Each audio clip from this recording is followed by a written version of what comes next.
Selamat malam Bapak Ibu Saudara sekalian, kita tiba lagi di renungan malam pada malam hari ini. Dan saat ini memulai renungan kita, mari kita bersatu di dalam doa, mohon bimbingan Roh Kudus untuk menyertai kita. Mari kita berdoa.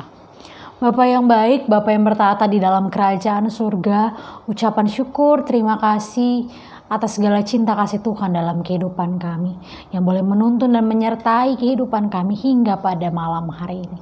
Terima kasih Tuhan, terima kasih Bapa. Tuhan, kami akan membaca dan merenungkan kebenaran firman-Mu, berkati setiap kami, agar apa yang boleh kami baca dan renungkan, itu semua dapat kami lakukan dalam setiap langkah kehidupan beriman kami. Bersabdalah kepada kami Allah, karena kami anak-anak-Mu sudah sedia untuk mendengarkannya. Demi Kristus Yesus, Tuhan yang Juru Selamat kami hidup, kami berdoa. Amin. Bapak Ibu Saudara sekalian, bacaan Alkitab kita diambil dari kitab Kejadian, pasal yang ke-15, ayatnya yang ke-7, yang menyatakan, lagi firman Tuhan kepadanya, "Akulah Tuhan yang membawa engkau keluar dari Ur Kasdim untuk memberikan negeri ini kepadamu menjadi milikmu." Kata Abram, "Ya Tuhan Allah, dari manakah aku tahu bahwa aku akan memilikinya?" Firman Tuhan kepadanya, "Ambillah bagiku seekor lembu betina berumur 3 tahun, seekor kambing betina berumur 3 tahun, seekor domba jantan berumur 3 tahun, seekor burung tekukur, dan seekor anak burung merpati." Diambilnyalah semuanya itu bagi Tuhan, dipotong 2, lalu diletakkannya bagian-bagian itu yang satu di samping yang lain. Tetapi burung-burung itu tidak dipotong 2. Ketika burung-burung buas hinggap pada daging binatang-binatang itu, maka Abram mengusirnya. Menjelang matahari terbenam, tertidurlah Abram dengan nyenyak. Lalu turunlah meliputinya gelap gulita yang mengerikan.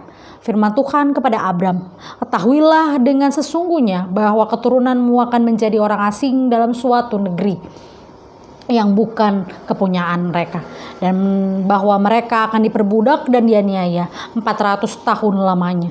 Tapi bangsa yang akan memperbudak mereka akan kuhukum, dan sesudah itu mereka akan keluar dengan membawa harta benda yang banyak. Tetapi engkau akan pergi kepada nenek moyangmu dengan sejahtera. Engkau akan dikuburkan pada waktu telah putih rambutmu.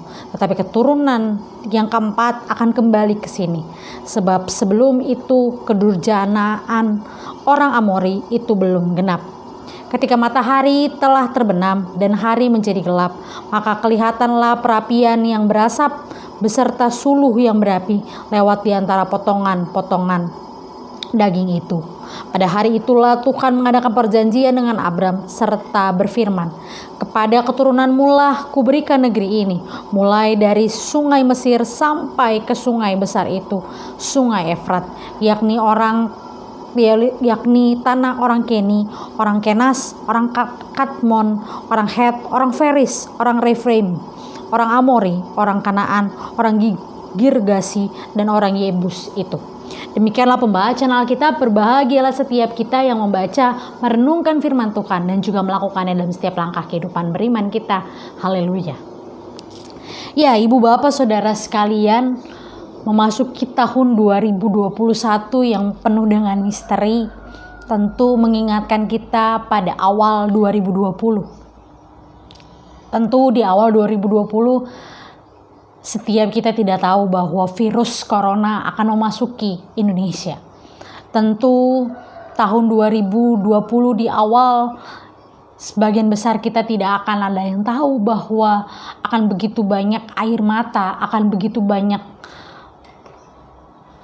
penderitaan yang kita alami di tahun 2020. Dan tentu juga di tahun 2020 awal, tidak akan ada yang tahu bahwa akan begitu banyak bencana alam, akan begitu banyak korban jiwa atas berbagai pandemi, atas berbagai kecelakaan yang terjadi.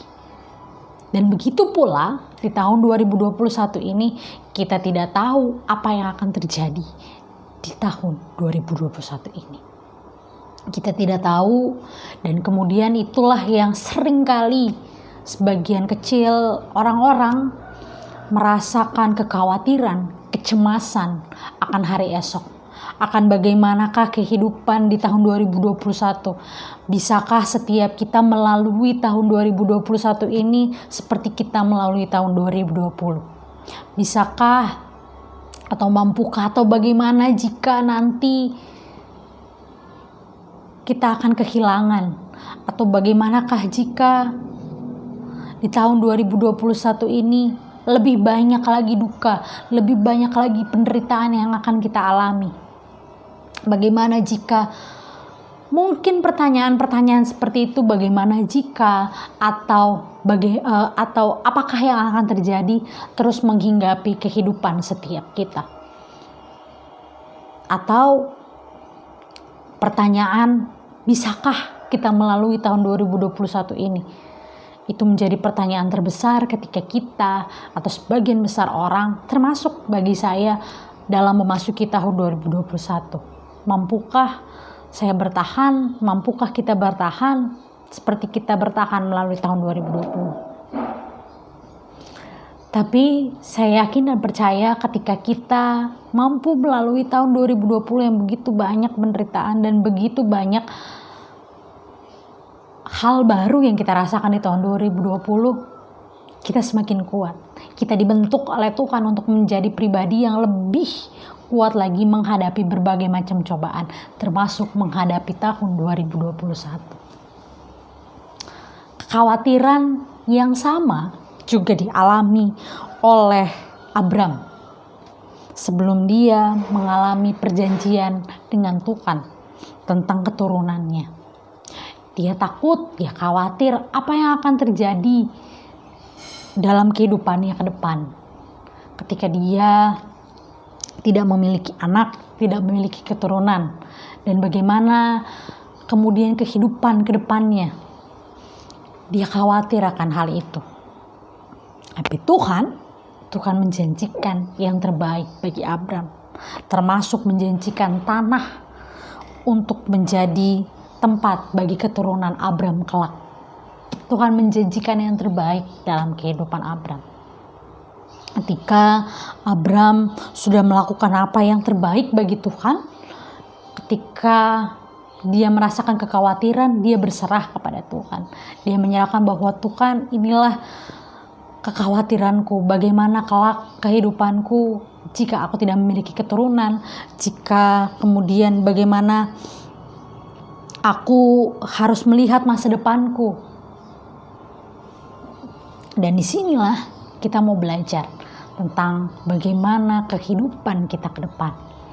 Kita mungkin secara manusiawi sama seperti Abram yang khawatir akan hari esok. Kita cemas akan hari esok. Tapi yang terbaik kita mau diingatkan pada malam hari ini bahwa tangan kasih Tuhan, bahwa penyertaan Tuhan, bahwa janji Tuhan akan senantiasa mengiringi perjalanan kehidupan kita. Tuhan yang ada bersama-sama dengan kita di tahun 2020 melewati segala macam pencobaan, segala macam penderitaan, dan hadir bersama setiap air mata dan juga tawa kita akan senantiasa juga hadir di tahun 2021, mengimbangi setiap tawa tangis yang kita rasakan untuk terus melewati kita, untuk terus membuat kita bertahan melewati tahun 2021 ini. Dan di akhir renungan kita pada malam hari ini, saya mau ngajak setiap kita untuk kembali lagi menyerahkan segala kekhawatiran, kecemasan, dan setiap pergumulan yang kita rasakan kepada Tuhan. Saya pribadi, ketika saya merasakan kecemasan, ketika saya merasakan kekhawatiran, saya tahu bahwa itu adalah sesuatu yang sulit untuk saya tangani seorang diri. Maka ketika kecemasan itu datang, hal pertama yang saya lakukan adalah berdoa kepada Tuhan. Tuhan yang memberikan kekhawatiran dan kecemasan ini. Dan kiranya Tuhan jugalah yang memampukan saya dan menemani saya melewati dan mengelola kecemasan dan kekhawatiran yang saya alami. Tentu itu semua tidak mudah untuk saya kelola. Tapi saya yakin percaya tangan kasih Tuhan tidak pernah membiarkan saya sendiri. Kehadiran orang-orang di sekitar saya itu senantiasa memberkati dan juga memberikan pengaruh besar untuk saya melewati, untuk saya mengelola segala kecemasan dan juga kekhawatiran saya akan hari esok. Dan kiranya setiap kita juga diberikan orang-orang terdekat yang mampu memberikan semangat bagi setiap kita, mengelola setiap kecemasan sebagai bentuk kehadiran Tuhan bagi setiap kita. Selamat memasuki tahun 2020, selamat merasakan cinta kasih Tuhan dan serahkan segala kekhawatiran, kecemasan kita hanya kepadanya. Tuhan memberkati setiap kita. Amin. Mari kita bersatu di dalam doa. Bapa yang baik, Bapa yang bertahta di dalam kerajaan surga, terima kasih untuk segala berkat, kasih sayang Tuhan dalam kehidupan kami. Kau boleh tuntun dan menyertai setiap kami. Dan kiranya melalui firman-Mu pada malam hari ini yang boleh mengingatkan kami untuk mengelola dengan baik segala kecemasan kami dan menyerahkan segala takut dan juga kekhawatiran kami hanya kepadamu. Karena janji Tuhan akan memberikan yang terbaik bagi setiap kami yang berserah hanya kepadamu. Tuhan, kami akan mengistirahatkan tubuh kami di malam hari ini. Kiranya Tuhan boleh memberkati dan menuntun setiap kami untuk menjadi pribadi yang lebih baik lagi ke depannya. Berkati kami, tuntun dan sertai setiap langkah kehidupan kami ke depan. Ini doa, ini syukur yang kami panjatkan kepadamu. Demi Kristus Yesus Tuhan yang ada juru selamat kami hidup, kami berdoa. Amin.